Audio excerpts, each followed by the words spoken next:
তেল গরম হয়ে গেছে। প্রথমে আমি তেলের মধ্যে অল্প হলুদ দিয়ে নিচ্ছি। এখানে আমি উচ্ছে কেটে নিয়েছি। উচ্ছেগুলোকে আমি কিভাবে কেটেছি, এরকম গোল করে একটু মোটা মোটা করে উচ্ছেগুলোকে কেটেছি, খুব একটা পাতলা করে কাটিনি। তো এখন আমি তেলের মধ্যে উচ্ছেগুলোকে দিয়ে দিয়ে ভেজে নেব।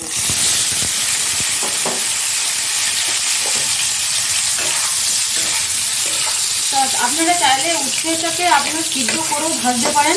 তো আমি এখানে প্রথমে সিদ্ধ করিনি, তো আমি একদম পুরো একদম উচ্ছেটাকে ভালো করে ভেজে নেব।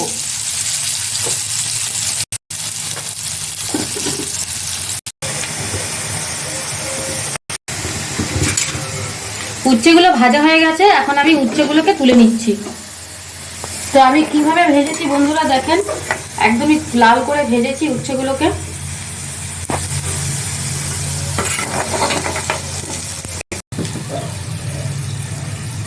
কড়াইতে তেল রয়েছে, আমি আর তেল দেব না। তো এখন দিয়ে দিচ্ছি আমি এর মধ্যে জিরে, সাদা জিরে।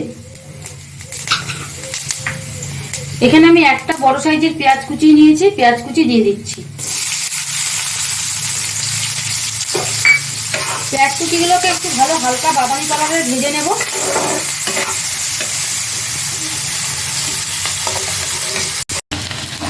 পেঁয়াজটা হালকা লাল করে ভাজা হয়ে গেছে। তো এরকম আমি বাদামি কালারের ভেজে নিয়েছি। পেঁয়াজ ভাজার মধ্যে আদা রসুন বাটা দিয়ে দিচ্ছি। দিয়ে আমি একটু আদা রসুন ভালো করে কষিয়ে নেব, যেহেতু আদা রসুনের কাঁচা গন্ধটা থাকবে না, সেই জন্য একটু ভালো করে কষাবো। এবারে আমি দিয়ে দিচ্ছি এখানে হলুদ গুঁড়ো, স্বাদ মতো নুন, জিরে গুঁড়ো আর অল্প কাশ্মীরি লঙ্কা গুঁড়ো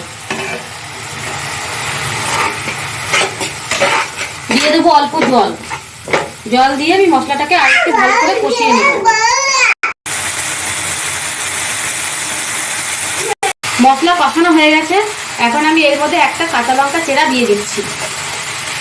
এখানে আমি একটা গোটা আলু সিদ্ধ করে নিয়েছি। আলুটাকে আমি একটু হাত দিয়ে ভেঙে দিয়ে দেবো। আলুটাকে খুব একটা ভালো করে ভাঙবো না, জাস্ট হালকা করে ভেঙে দেবো।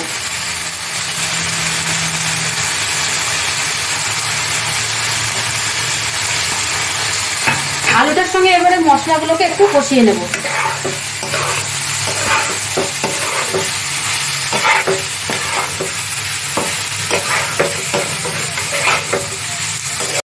আলুটার সঙ্গে মশলাগুলোকে কষানো হয়েছে, এখন আমি জল দিয়ে দেব।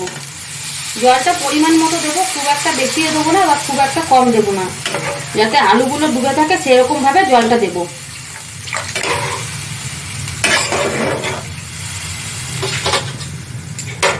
এবারে এখানে আমি যে উচ্ছেগুলোকে ভেজে নিয়েছিলাম, ভেজে আলাদা করে রেখেছিলাম, উচ্ছেগুলোকে দিয়ে দেবো। তো বন্ধুরা, খুবই একটা অসাধারণ রেসিপি। তো আপনারা ঘরে করে খান, খুবই ভালো লাগবে আর মুখে স্বাদ পাল্টে যাবে। আমি আপনাদের গ্যারান্টি দিয়ে বলছি, যারা উচ্ছে না খেতে চায় তারাও খেতে চাইবে। তো এইভাবেই আপনারা প্লিজ করে দেখুন আর কমেন্ট করে জানাবেন কেমন হয়েছে উচ্ছের রেসিপি।